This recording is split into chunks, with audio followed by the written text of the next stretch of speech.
সাম্প্রদায়িক সম্প্রীতি রক্ষা হবে কিভাবে? এ নিয়ে এটিএন নিউজের নিয়মিত আয়োজন আমাদের কথা অনুষ্ঠানে আপনাদের স্বাগত জানাচ্ছি আমি সাইমুন জান্নাত। এ বিষয়ে জনসাধারণের মন্তব্য শুনব, তবে তার আগে চলুন দেখে আসি এটিএন নিউজে প্রচারিত একটি প্রতিবেদন।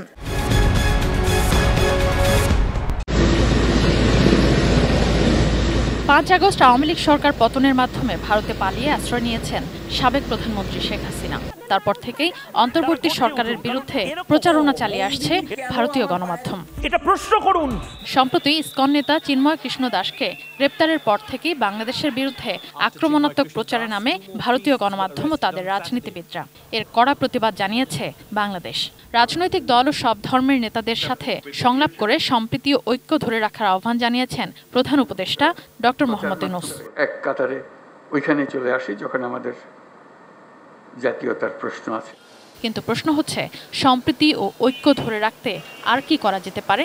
হিন্দু বৌদ্ধ খ্রিস্টান ঐক্য পরিষদের মতে যে কোনো সাম্প্রদায়িক সহিংসতায় সরকারের তাৎক্ষণিক ভূমিকা জরুরি।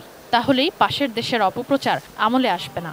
অন্য কোন দেশ আমাকে কি বলল, ওরা মিথ্যাচার করুক, আর তারা একটি দেশের তারা সাংবাদিকতায় যদি বা কেউ যদি অধিক কোনো কিছু মিথ্যা বলুক সত্য বলুক, তাদের ওগুলি যে আমাদের কিছু আসে যায় না বা দেশেরও কিছু আসবে যাবে না। যখন এই যে ঘটনা ঘটছে সেটার যদি বিচারের আওতায় নিয়ে আসেন, তাহলেই কিন্তু আমার মনে হয় সব কিছুর নিষ্পত্তি হয়ে যাবে। নাগরিকদের নিরাপত্তা জোরদারে পুলিশের জোরালো অবস্থান সহ সম্প্রীতি বজায় রাখতে সংখ্যাগুরু হিসেবে মুসলমানদের বেশি ভূমিকা রাখার আহ্বান বুদ্ধিস্ট ফেডারেশনের। মানুষ হিসেবে যতটুকু পাওয়া যে আইনের অধিকার, অতটুকু সকল সম্প্রদায়ের মানুষ যেন আমরা ভোগ করতে পারি। স্পষ্ট করে বলেছি, আমাদের যারা ওখানে ধর্মগুরুরা, মুসলিম ধর্মগুরুরা উপস্থিত ছিল, তাদেরকে আহ্বান জানিয়েছি তারা যাতে কোনো উত্তেজনাপূর্ণ কথা না বলে, তাদের ওয়াজ বয়ানে আপনারা সকলেই শান্তি সম্প্রীতির কথা বলুন, যে দেশে যাতে শান্তি সম্প্রীতি আসে, আমরা সকল ধর্মের মানুষ যাতে একতাবদ্ধভাবে থাকতে পারি। সম্মিলিতভাবে দেশের সব নাগরিকদের কোনো ধর্মের প্রতি বিদ্বেষ না ছড়ানোর আহ্বান বাংলাদেশ খ্রিস্টান অ্যাসোসিয়েশনের। আমাদের তো আসলে কারো প্রতি কারো কোনো বিদ্বেষ থাকা উচিত নয়। মানে after all we are human being. আমাদের জীবন বৃতা হবে যদি আমরা একটা সুন্দর দেশ এখানে তৈরি না করতে পারি। ধর্মীয় বিভাজন টেনে অথবা জাতিগত বিভাজন টেনে আমরা আসলে কোনো কিছু আসলে অর্জন করতে পারবো না। Sadia Afroz, ATN news, Dhaka. এতক্ষণ প্রতিবেদনটি দেখলেন, এবার চলুন দেখে আসি কি বলছেন সাধারণ মানুষ। এখানে হাজার বছরের ইতিহাস আছে, যেটা সাম্প্রদায়িক সম্প্রীতি রক্ষা করেই আমরা চলাফেরা করি। সেক্ষেত্রে বাংলাদেশে তো এটার প্রশ্নই ওঠে না। আর বাংলাদেশে বেশিরভাগ আমরা মনে করি যে এই সম্প্রীতি রক্ষা করার জন্য আমরা যেটা করতে পারি, আমাদের সভা, সেমিনারে এবং আমাদের যারা মুসলিম স্কলার আছে, যেহেতু আমরা মুসলিম প্রধান দেশ, তারা যখন তাদের ওয়াজ মাহফিলে কনফারেন্সে যখন কথা বলে, তখন তারা যেন তাদের যারা ফলোয়ার্স তাদেরকে এই বিষয়টি কোরআন হাদিস বা তাদের যেই থট আছে সেই থট অনুযায়ী বুঝায় যে সাম্প্রদায়িক সম্প্রীতি বিনষ্ট করার তো আমাদের ইসলাম ধর্ম বলে না। একজন মুসলিম সে যখন কোনো জায়গায় আঘাতপ্রাপ্ত হয়, সে যখন বিচার প্রদান করে, সে কিন্তু মানুষ হিসাবেই বিচার প্রদান করে। কিন্তু আমাদের দেশে যদি কোনো হিন্দু অথবা কোনো বৌদ্ধ খ্রিস্টান সে যখন বিচার প্রদান করে, তখন এই জায়গায় একটা টার্ম খেলা হয় যে আমি হিন্দু তাই নির্যাতিত হয়েছি, আমি বৌদ্ধ তাই নির্যাতিত হয়েছি। প্রত্যেকটা মানুষই বিভিন্ন প্রেক্ষাপটে নির্যাতিত হতে পারে, কিন্তু সেই জায়গায় আমাদেরকে চিন্তা করতে হবে যে আমি মানুষ, আমি বিচার নিশ্চিত করার প্রয়োজন, আমার বিচারটা পাওয়া উচিত। আমরা তো আসলে দেখছি না যে এখানে যে আসলে সাম্প্রদায়িক সম্প্রীতিটা নষ্ট হচ্ছে বাংলাদেশে, এরকমটা দেখছি না।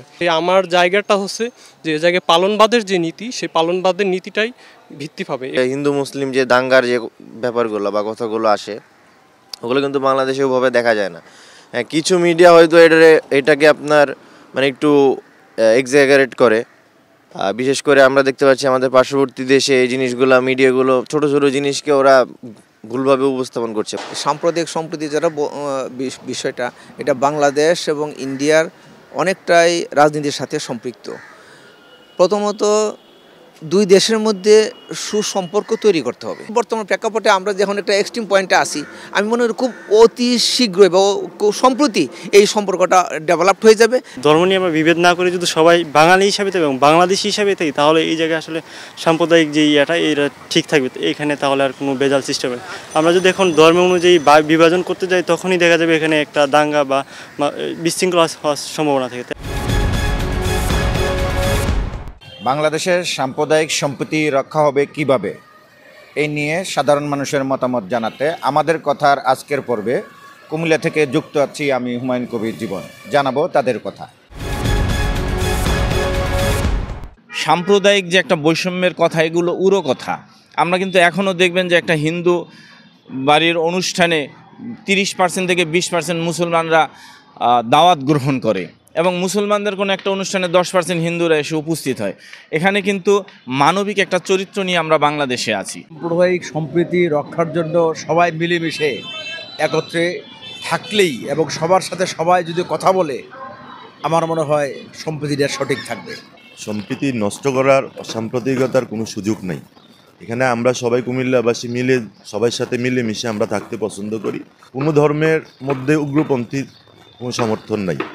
কুমিল্লাতে আমরা সব সময় মিলেমিশে ছিলাম, এখনও আছি, ভবিষ্যতেও থাকবো। সাম্প্রদায়িক যে একটা পরিস্থিতি সৃষ্টি হয়েছে সেটা অনেকটা উদ্দেশ্য প্রণোদিত বলে আমি মনে করি, যেটা বাংলাদেশের পার্শ্ববর্তী দেশ কর্তৃক যে উদ্দেশ্য প্রণোদিতভাবে তারা বাংলাদেশে সাম্প্রদায়িক উস্কানি সৃষ্টি করে যাচ্ছে, তো এটার আমরা গভীর নিন্দা জানাচ্ছি। আমাদের ব্যক্তিগত স্বার্থকে প্রাধান্য না দিয়ে দেশের সাথে আমরা কাজ করি, তাহলে এটার প্রাধান্য পাবে, নতুবা এগুলি দাঙ্গা হাঙ্গামা লেগেই থাকবে। আর দাঙ্গা হাঙ্গামা আসলে যেটা বলা হয়, এটা মুখে যেটা বলা হয়, তাদের ব্যক্তিগত স্বার্থ উদ্ধার করার জন্য এগুলো মিথ্যা বানোয়ার আকারে কওয়া হয়, যেটা বাংলাদেশ অত হয় নাই এবং ভবিষ্যতে হবেও না। প্রত্যেকে উদ্যোগ নিতে হবে যাতে আমরা কারোর প্রতি কেউ কোনো ঘৃণা না থাকে, বিদ্বেষ না থাকে, তাইলেই সম্ভব। এখন আমি যদি চাই দেশে অশান্তি সৃষ্টি হোক, আমি 100%-এ 10% হইলেও এটাতে আমি ইন্ধন যোগাতে পারবো, কিন্তু এই জায়গাটা থেকে আমি ফেরত আসতে হবে।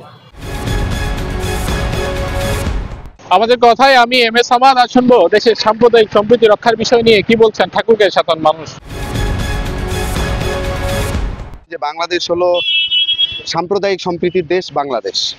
এখানে একজনের একটা উৎসব হলে এখানে ধর্ম বর্ণ এইভাবে আসে না, প্রতিটি মানুষ এই উৎসবের মধ্যে কিন্তু সামিল হয়।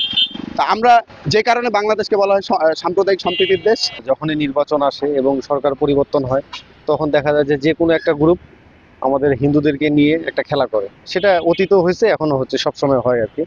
তো এই জায়গা থেকে বের হয়ে আসতে গেলে আমাদের সকলকে ঐক্যবদ্ধ হতে হবে।